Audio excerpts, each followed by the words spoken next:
Dr. Kathy, does that mean that a man who cheated in his last relationship will cheat again?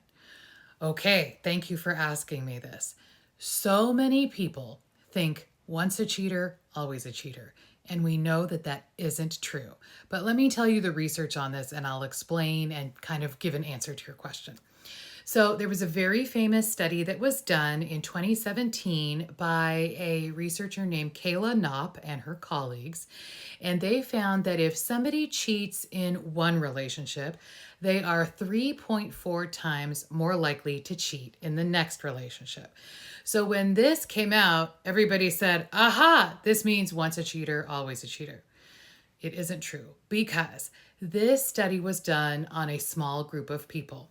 And I think it was 494, whatever it is, it was under 500. And that study was done on people who were in dating relationships. Some were married. They had different levels of commitment.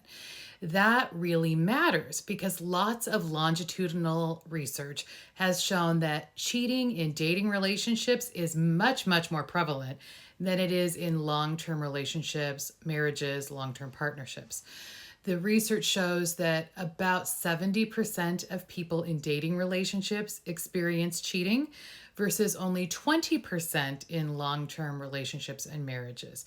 So you can see how if we're looking at a group of people who are dating, we would expect the rate of relapse, right, or the rate of repeat cheating to be higher.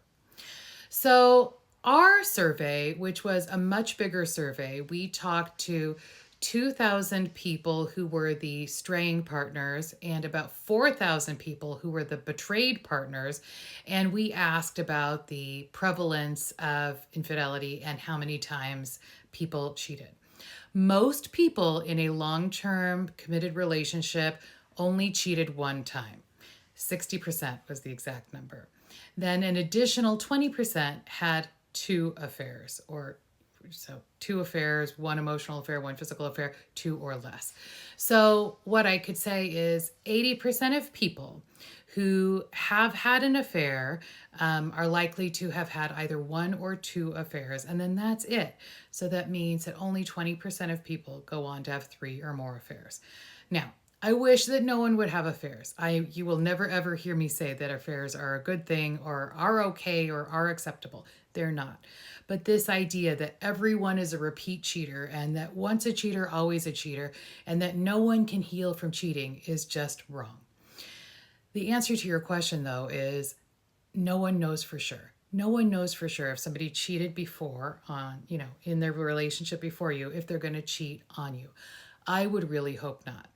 What you can look for is remorse about the cheating behavior. Do they understand that that was not a healthy way to cope with the situation they were in? And has their behavior changed since? The biggest thing I would look for is, are they talking about their feelings now? Are they talking about emotional pain? When you ask them what's hurting you, what's bothering you, are they leaning in and talking about that, or are they avoiding that and just telling you everything's fine, there's no problem?